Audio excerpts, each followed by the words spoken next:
All right, y'all, let's have some fun here. So Trump came out a couple days ago and he teased a big statement on abortion. And if I remember correctly, I think he said everybody's going to be happy with this.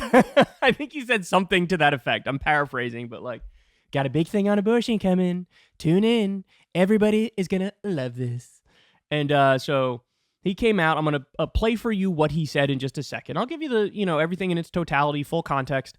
And then his prediction as to how it would unfold was exactly wrong. Everybody hated what he said. He managed to alienate everybody under the sun. So now understand, look, his logic for doing this is actually perfectly sound. Because what Trump understands is that, a huge liability for Republicans right now is abortion. There were reports that after the Supreme Court overturned Roe versus Wade, Trump internally was telling people around him, this is going to be terrible for us Republicans electorally. Now, remember, he's the guy who put the justice on the court who ended up overturning Roe versus Wade. He's the guy who previously, when talking about this in 2016 and throughout his presidency, says he's pro-life, says he's anti-Roe versus Wade. So he made his bed, and now he's sleeping in it, right? But he understands, look, I was trying to help my base out. I was trying to look after the people who voted for me, but broadly in the country, this ain't going to land well. So now he's trying to find a way to neutralize this issue because the Democrats have been hammering the Republicans on abortion. It's honestly one of the rare issues where there really is a night and day difference between the political parties. And there is no, take Wall Street, for example. Well, Wall Street pays both the Democrats and the Republicans, so they both, to one extent or another, represent Wall Street. So there's not as much of a disagreement as you would think. There's some disagreement, but not as much of a disagreement as you would think. On abortion, it's just totally different. The Republicans are in league with the hardcore evangelical fundamentalist Christians. They want to do their bidding. The Democrats have a base more of, Planned Parenthood supporters and people who are pro-choice, women's rights groups, etc. And so there's a real difference. So Trump is trying to neutralize the built-in advantage Democrats have on this issue and trying to make it so when you attack us on abortion, it's not going to land anymore. That's what he's trying to do. But did it work? It did anything but work. So here, let's listen to his comments, then I'll give you the reaction. Under my leadership, the Republican Party will always support the creation of strong, thriving, and healthy American families. We want to make it easier for mothers and families to have babies. By the way, this story just came out today. The Republicans killed a bill to bring back the child tax credit. We're all in favor of families. We're all in favor of children. Unless, of course, you mean materially looking after children and giving parents some money to buy the basics. Fuck that. We don't want that. But we're going to say we love children. We're going to say we love families. Oh, you love families. So are you guys all in favor of paid maternity leave? Oh, you're not. Are you guys all in favor of paid paternity leave? Oh, you're not. Are you guys all in favor of paid vacation time by law so people can spend more time with their friends? Oh, okay, you're not. List goes on and on, right? You in favor of unions so that families get higher wages and they can live better lives? Oh, you're not. Okay. So but that's what it is. It's all talk. There's no actual delivery on we love families, we're pro families, except we want them all to be poor and miserable. That includes supporting the availability of fertility treatments like IVF in every state in America. Like the overwhelming majority of Americans, including the vast majority of Republicans, conservatives, Christians, and pro-life Americans, I strongly support the availability of IVF for couples who are trying to have a precious baby. What could be more beautiful or better than that? A precious baby. What can be more beautiful than that? This guy's amazing. So on the IVF thing, I don't even need to explain this. You guys all understand it. But the fact of the matter is Alabama did some insane anti-IVF thing.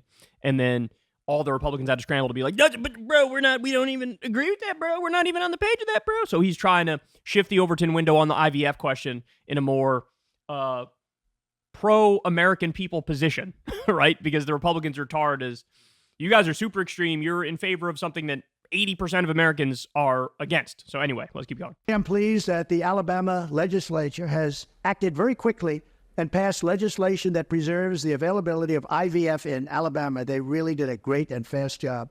The Republican Party should always be on the side of the miracle of life and the side of mothers, father, their beautiful babies, and that's what we are. IVF is an important part of that, and our great Republican Party will always be with you in your quest for the ultimate joy in life.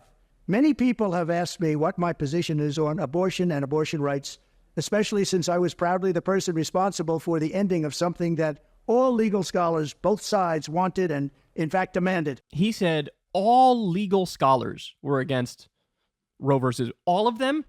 All of them. All of them? Why does he just say shit? He just opens his mouth and says, yeah, there was 100% agreement among legal scholars that Roe v. Wade should have been thrown out. What the fuck are you talking about? On abortion and abortion rights, especially since I was proudly the person responsible for the ending of something that all legal scholars, both sides, wanted and, in fact, demanded be ended. Roe v. Wade. They wanted it ended. It must be remembered that the Democrats are the radical ones on this position because they support abortion up to and even beyond the 9th month. Beyond the 9th? Okay, Don, we have a word for that. It's called murder. Democrats are in favor of abortion beyond the 9th month. They're in favor of murdering babies. They're in favor of infanticide. By the way, who's really in favor of murdering babies? Literally every single politician who's in favor of giving more money and weapons to Israel, including you, Donald Trump. You're the real people who support killing babies because you're in favor of what Israel's doing in Gaza. Okay, so spare me. But this is nonsense. You know what they use to try to back up this claim? There's one clip of a Democratic governor from like years ago, 5 or 10 years ago, something like that. Ralph Northam, I think his name was the Virginia governor. And he was on like some radio show and he said they take a clip out of context where it sounds like he's saying that he's okay with infanticide. What they don't tell you is that in context, he was saying this is in a case where it's a non-viable fetus and the fetus is not going to survive anyway. So in other words, there's a fatal fetal defect and they're not going to live. And so in that instance, it's like you do the abortion late to save the life of the mother and you know that the baby's not going to make it anyway. They take that clip out of context to make it sound like Democrats support literally murdering children right after they're born. This is just a brazen, disgusting lie. And by the way, it is a widely held position on the right that this is what they say about Democrats. Concept of having an abortion in the later months and even execution after birth, and that's exactly what it is. The baby is born, the baby is executed after birth is unacceptable, and almost everyone agrees with that. My view is now that we have abortion where everybody wanted it from a legal standpoint, the states will determine by vote or legislation or perhaps both, and whatever they decide must be the law of the land, in this case, the law of the state. Many states will be different. Many will have a different number of weeks, or some will have more conservative than others, and that's what they will be. At the end of the day, this is all about the will of the people. You must follow your heart or, in many cases, your religion or your faith. Do what's right for your family and do what's right for yourself. Do what's right for your children. Do what's right for our country and vote. So important to vote. At the end of the day, it's all about will of the people. That's where we are right now, and that's what we want, the will of the people. I want to thank the 6 justices, Chief Justice John Roberts, Clarence Thomas, Samuel Alito, Brett Kavanaugh, Amy Coney Barrett, and Neil Gorsuch, incredible people, for having the courage to allow this long-term, hard-fought battle to finally end. This 50-year battle over Roe v. Wade took it out of the federal hands and brought it into the hearts, minds, and vote of the people in each state. It was really something. Now it's up to the states to do the right thing. Like Ronald Reagan, I am strongly in favor of exceptions for rape, incest, and life of the mother. You must follow your heart of this issue, but remember, you must also win elections to restore our culture and, in fact, to save our country, which is currently, and very sadly, a nation in decline. Our nation needs help. It needs unity. It needs us all to work closely together. Democrat, Republican, liberal, conservative, everyone, we have to work together. We have to bring our nation back from the brink, and that's where it is. It's at the brink, and we will. We will do it. I promise you, we will do it. Always go by your heart, but we must win. We have to win. We are a failing nation, but we can be a failing nation no longer. We will make our nation great. We will make our nation greater than ever before. Okay, so let me break this down for you. First of all, there's a big contradiction in his position. He says, I'm just like Ronald Reagan, I'm in favor of exceptions for rape and incest and life of the mother. Okay, good. Almost everybody agrees with that, except like the tiniest fringe of the most freakish fundamentalist Christians. He says that. But that contradicts his position, which was espoused through the majority of the video, which is we gotta go ahead, leave it up to the states. If some states want to be more conservative, okay. Some states want to be more liberal, okay. We always said, leave it up to the states. That's my position, leave it up to the states. Well, right off the bat, which is it? Because now we have a situation in Arizona where they're enforcing an 1864 near total abortion ban where there's no exception for rape. So in that scenario, Don, what do? Do you say, hey, I said leave it up to the states so Arizona can make that decision if they want, totally fine? Or do you say, no, I said you have to make exceptions for rape, incest, and life of the mother. They don't have exceptions for rape and incest, so they should be forced to have exceptions for rape and incest. So that's the first point, is that it's absolutely contradictory. But like, why did he do this? What was the reason? So in his mind, he thinks, I'm going to go out there, I'm going to be pro-life, but I'm also going to be more strategic and moderate because I know abortion is hurting Republicans, so I want to sound more moderate and more reasonable and basically try to split the difference so that we neutralize this issue. Like, that was his logic in doing it. I want to go out there and say, I have the old school Republican position of leave it up to the states. I'm not one of these psychos who wants a national abortion ban. So on the one hand, hey, pro-lifers, get off my ass. It's because of me that we overturned Roe versus Wade. But on the other hand, hey, Democrats and moderates, aren't I more reasonable? I'm saying we shouldn't have any kind of national abortion ban and just leave it up to the states. So won't you give me credit for being more reasonable? Like, that was the strategy here. And that's why he kept saying, we got to win. We got to win. We got to win elections. And in his mind, in order to win elections, you can't go to the total extreme of we want a national abortion ban, right? So that's his logic as to why he did this. Here's the problem. It completely backfired. So first of all, I don't know which Democrats or moderates or left-wing or center-left people he thought he was going to impress with this. Because none of them are going to go out there and say, hey, kudos that you're signing off on being okay with state-level abortion bans, and right now it's over 14 states. That's not going to appease. They're not going to say, oh, I guess since you're better than Mike Pence, therefore I will vote for you. No, that's not. So you're not winning over anybody on the left or on the moderate side. And then for his base, he royally pissed them off because now they go out there and they say, he's a traitor. He's a sellout. He's saying he's not with us. Now our whole thing is get a national abortion ban, and he's saying I'm against doing a national abortion ban. So here are some of the reactions. Pence condemns Trump's latest stance on abortion. Quote, Trump's retreat on the right to life is a slap in the face to the millions of pro-life Americans. Trump also went out there and fired back at Lindsey Graham and one of the heads of one of the anti-abortion groups.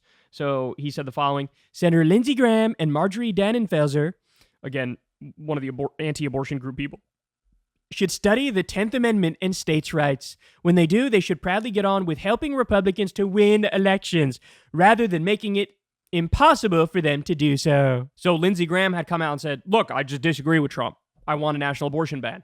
And I believe, I forget the line, was it 15 weeks he did or 20 weeks? He had some line like that. Now, by the way, it's not like even Lindsey Graham's position appeased the super pro-life people, because they're like, what, you're only doing 15 or 20 weeks? What the fuck is wrong with you? We want it from like the moment of conception. We want to ban it. See, this is like abortion politics are so sticky for the right because there's no winning for them.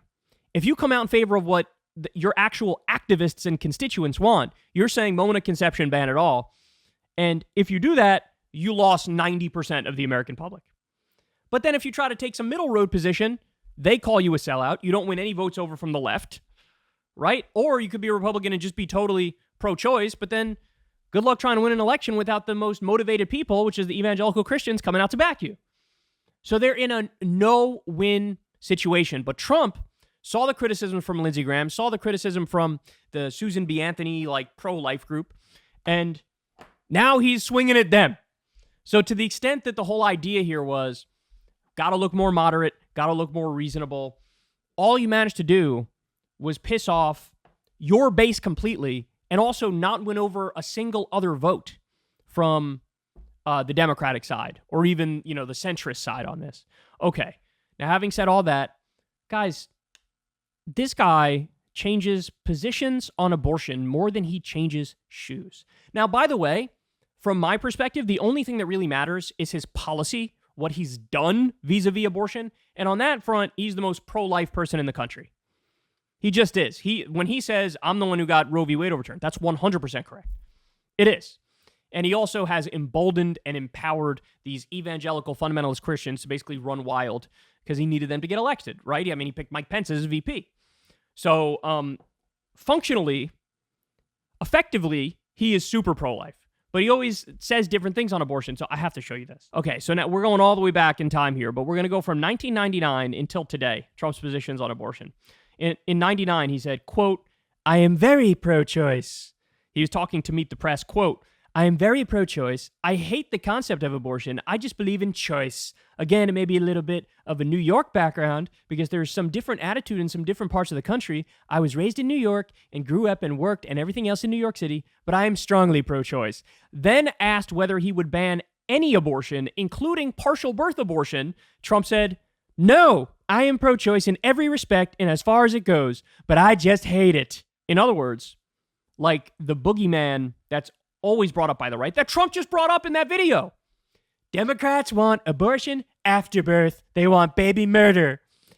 Here he is being asked about the same thing he's tarring, partial birth abortion. Now, by the way, that only happens when like the fetus is not going to make it, right? That's the only time it happens. But he's asked about it and he's like, oh, I'm totally in favor of that.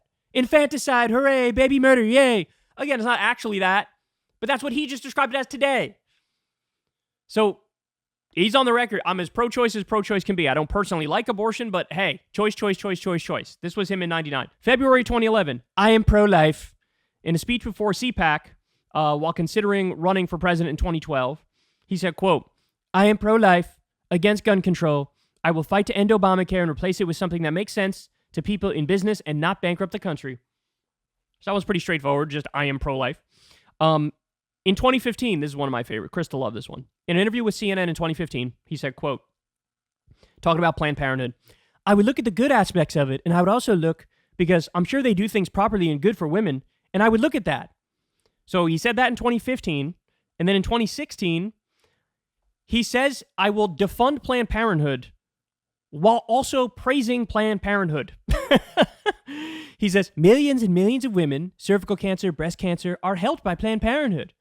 I would defund it because I'm pro-life, but millions of women are helped by Planned Parenthood. You can literally see him in real time being the most politician-y politician. Being like, what do I have to say to get elected? Oh, I'm running as a Republican? Okay.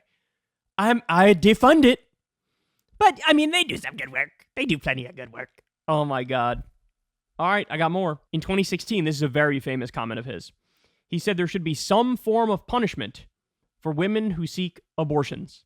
So Chris Matthews asked him if there should be some form of punishment for women who seek abortions. And he said, the answer is that there has to be some form of punishment. For the woman, Chris Matthews asked Trump. Yes, Trump replied. Now, by the way, he's so dumb and so not up on the details of the pro-life movement that he didn't realize that's a third rail even for the pro-life people. They had never come out and taken the position that like a woman should go to prison or something like that. Never. Maybe some of them would say the doctor, right? But none of them would say the woman, but he was so unfamiliar with this position he was pretending to have. He's like, oh yeah, women has to some form of punishment for the woman. In 2016, he vowed to overturn Roe versus Wade. In 2017, he gave us Neil Gorsuch, and of course, you know, his picks led to the overturning of Roe versus Wade. This one I love. This is in 2017, not that long ago. The House of Representatives passed a 20-week abortion ban with Trump's support. Quote, I strongly support the bill. And he applauded the House of Representatives for continuing its efforts to secure critical pro-life protections. So in 2017, he said, I am in favor of a national abortion ban. I want 20 weeks, so it's further out than what the biggest psychos want. I mean, there are some people who want it from literally the moment of conception. Some psychos wanted it 6 weeks, right? He goes, I'm in favor of a national abortion ban, but it's 20 weeks, I think is reasonable. Well, now he's out there like, no national abortion ban at all. Leave it up to the states. So he's even contradicted himself from that position. It's unbelievable. 2018, he also advocated for a 20-week national abortion ban. 2018, he nominated Brett Kavanaugh, and Roe v. Wade was overturned. Same, he nominated Amy Coney Island Barrett. Same thing. In June 2022, he said, God made the decision to overturn Roe versus Wade. No, it wasn't God. It was you. It was you and your gaggle of fucking idiot justices that you put on the court. And then in 2022, Republicans didn't do well in the midterms. In 2022, McConnell blamed Trump for the Republicans not doing well. And then Trump comes out and says, no, it wasn't me, it was abortion. And look, that's where this most recent change came from. Trump had to find something to pin the blame on that's not him. So he's like, oh, it's clearly abortion. And that sort of absolves him of the fact that to moderates, he looks super extreme. So the real problem, yes, abortion was a huge problem. Trump's actually right about that. But what he doesn't realize is his hardcore MAGA candidates are always the ones who lose the worst within the past 3 election cycles. That's a hardcore fact. That's a verifiable fact. And the other thing is his repeated routine election denials about 2020. Voters hate that. But he couldn't take responsibility for it because that means he would have to change what he's doing. So instead he goes, that's totally fine. People love that. It's just abortion. Look, again, abortion is a huge part of it. But also Trump's extremism and also Trump's election denialism is a huge thing. So anyway, then in 2023, Trump made a vague promise about an abortion compromise. In 2024, he flirted with a national abortion ban. And then he avoided answering about Florida's 6-week abortion ban recently. And then now he says abortion should go back to the states. Guys, look, here's what I'll say. And I think all of you will agree with this to one extent or another, regardless of what your position is or your perspective is on abortion. The bottom line is this. I actually respect people who take a stance, believe it to their core, even if I think they might be wrong on it. Right? Like somebody like Mike Pence, incredibly consistent. Abortion is murder. I'm against it in all cases. He probably would make exceptions just for like life of the mother and rape, maybe incest. But like, his perspective is, it's murder. So what, am I going to sign off to murder a fetus, or as I would call it, a baby at 3 weeks? No, I still think that's murder. I'm against it. So he's principled. I think he's wrong, but he's principled. And by the same token, the people who are principled in the pro-choice direction, same thing. Make the arguments, believe them, fight for your policy outcomes. What I really, really don't respect is this. Which way do you idiots want me to go? Which way is the most politically advantageous for me? Okay, fine. I'm saying the thing that you want me to say. Good enough? Fucking vote for me and shut up. And that's what Trump is doing. And by the way, total miscalculation, like I said, because you didn't win over any left-wingers or liberals or moderates, and you lost your own base here. So I don't think it was good politics. But it's very clear what he's doing here. Just finger in the wind. Which way am I supposed to go? I'll say whatever you idiots want me to say. You think he cares one way or the other about abortion? He doesn't give a fucking flying fuck. He's just trying to do, hey, I'm the monkey doing the tap dance. Vote for me. I'm doing the monkey tap dance. It's just pathetic. He doesn't believe anything. He doesn't believe anything. Just oscillating in the wind. Never really put 2 thoughts behind abortion in his entire life. So anyway, there you have it. Big misstep by the big guy, that's for sure. Hey y'all, do me a favor and like and subscribe. It helps out big time in the algorithm. Click the bell as well for notifications when videos drop, and watch that video on screen right now. You know you want to.